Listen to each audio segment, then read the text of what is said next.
Hey guys, Chris at the Ultimate Recycler. These are old bed springs. I've done a few videos on deconstructing old mattresses, and every now and again I pull one apart. For a start, it saves me $25 at least at the local tip, but also I like to keep it at a landfill obviously, and I can use some of the parts. So let's look at bed springs today.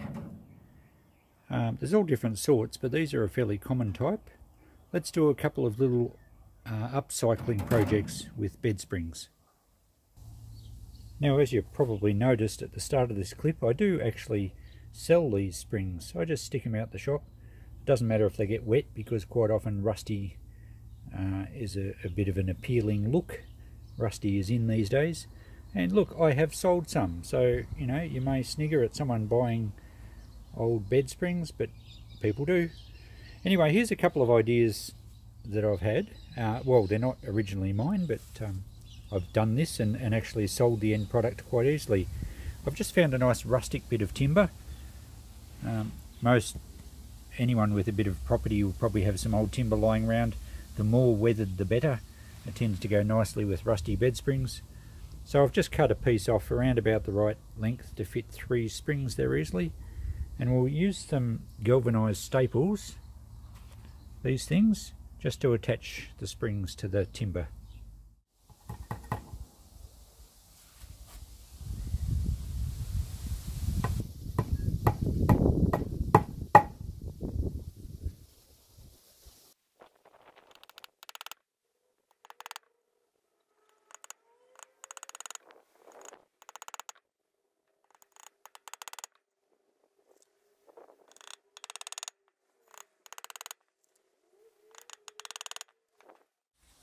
So there we go, 3 staples in each is enough. They're galvanized staples, they won't rust and they'll stay in the wood pretty securely.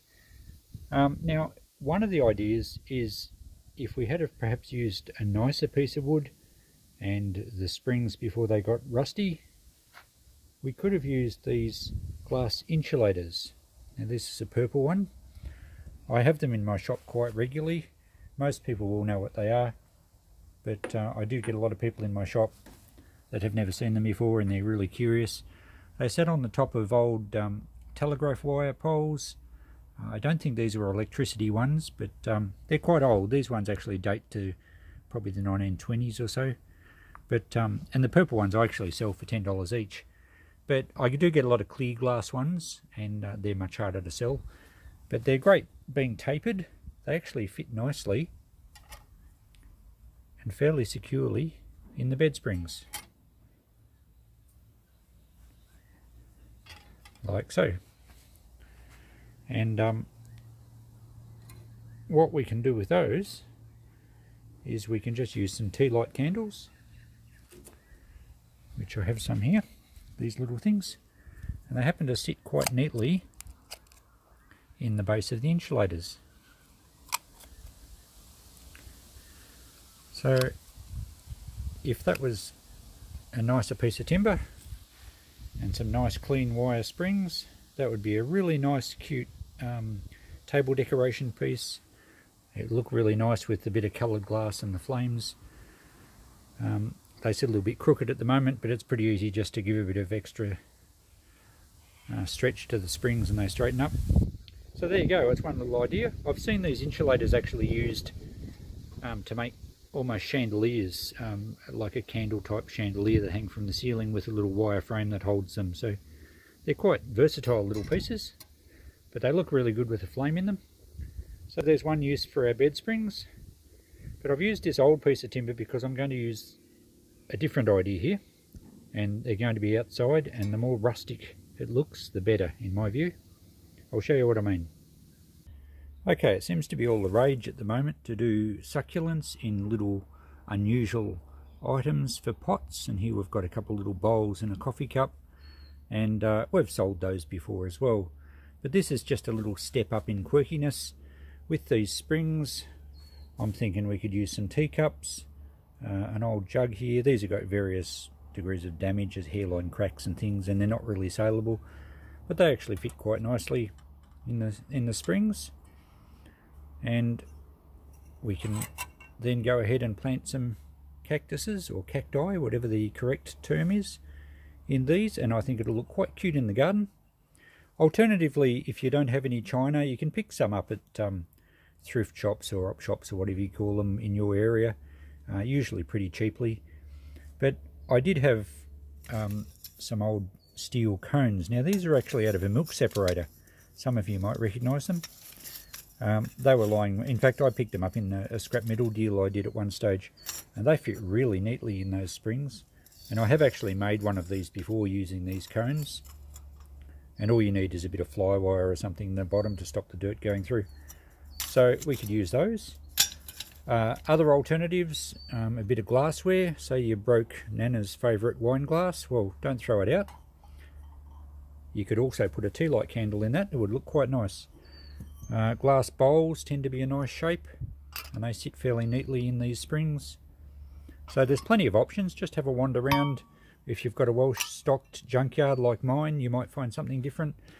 I did try to make a cone out of an old tin. It was a little bit tricky to do. It works, and it's more of a trumpet sort of a pern look, but you do have sharp edges issues, but it will go nice and rusty and it'll probably match the springs. If you want to really get into repurposing and recycling, these coffee cups, takeaway coffee cups, which can't be recycled in our normal wheelie bins in Australia, you could always cut a cone out of those, and they would last quite well given that they're plastic lined. That one's not going to sit in there too well at the moment. There you go. So they look alright, and you could certainly reuse those, and I think they would last quite a long time. Again, you'd need a little bit of fly wire or something in the bottom. But I think this time we'll plant some little cactus plants in these 3 china cups, or 2 cups and a little milk jug. So we need to have a bit of drainage first in these. Now we do need the drainage, as I mentioned. You can get a masonry drill that will go through porcelain, but it does need to be very sharp, and then you have to find your drill and all the other problems that we have when we've got sheds full of junk.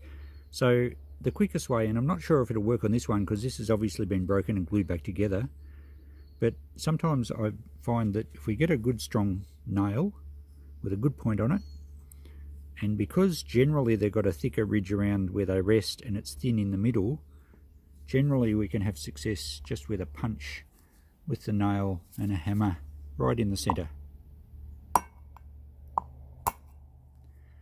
There we go, that one worked alright. So it's just punched a little section out of the middle. I'm glad that edge hung on, so that will work perfectly. Just enough drainage for a cactus or something.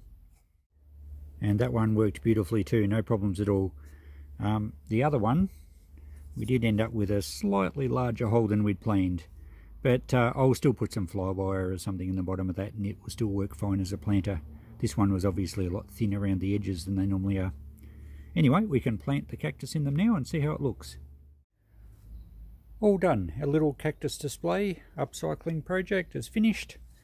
It will look better, I would imagine, in the garden or in a nice little fernery area or somewhere, but how cool is that? Upcycling, no costs at all.